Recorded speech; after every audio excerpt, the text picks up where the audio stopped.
একটি ছেলেকে বলা এক বাবার হৃদয় ছোঁয়া কথা। বাবা ছেলেকে বললেন, আগে নতুন বউকে গরুর গাড়ি নয় পালকিতে করে আনা হতো।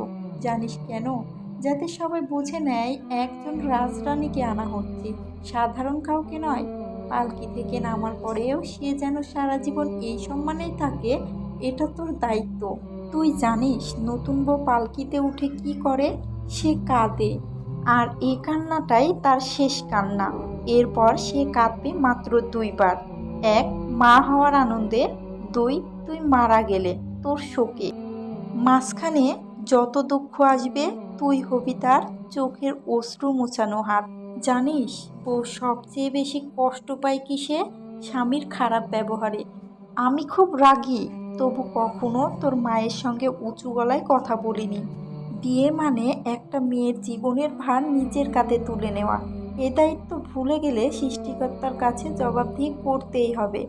আরেকটা কথা মনে রাখিস, তোর বউয়ের মা বাবাকে কখনো শ্বশুর শাশুড়ি বলিস না, মা বাবা বলিস।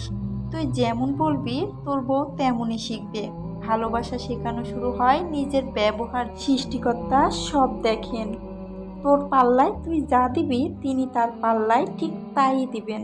বিয়ে মানে শুধু দুজন মানুষের বন্ধন নয়, এটা একে অপরের চোখের জল মুছে ফেলার চুক্তি। আল্লাহ হাফেজ। একটি ছেলেকে বলা এক বাবার হৃদয় ছোঁয়া কথা।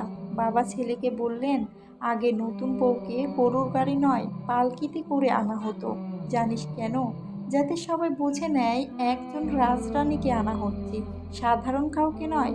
পালকি থেকে নামার পরেও সে যেন সারা জীবন এই সম্মানেই থাকে। এটা তোর দায়িত্ব। তুই জানিস নতুন বউ পালকিতে উঠে কি করে? সে কাঁদে, আর এই কান্নাটাই তার শেষ কান্না। এরপর সে কাঁদবে মাত্র দুইবার। এক, মা হওয়ার আনন্দে। দুই, তুই মারা গেলে তোর শোকে। মাঝখানে যত দুঃখ আসবে তুই হবি তার চোখের অশ্রু মোছানো হাত। জানিস বউ সবচেয়ে বেশি কষ্ট পায় কিসে? স্বামীর খারাপ ব্যবহারে। আমি খুব রাগী, তবু কখনো তোর মায়ের সঙ্গে উঁচু গলায় কথা বলিনি। বিয়ে মানে একটা মেয়ের জীবনের ভার নিজের কাঁধে তুলে নেওয়া। এ দায়িত্ব ভুলে গেলে সৃষ্টিকর্তার কাছে জবাবদিহি করতেই হবে। আরেকটা কথা মনে রাখিস, তোর বউয়ের মা বাবাকে কখনো শ্বশুর শাশুড়ি বলিস না, মা বাবা বলিস। তুই যেমন বলবি তোর বউ তেমনই শিখবে। ভালোবাসা শেখানো শুরু হয় নিজের ব্যবহার। সৃষ্টিকর্তা সব দেখেন। তোর পাল্লায় তুই যা দিবি তিনি তার পাল্লায় ঠিক তাই দিবেন।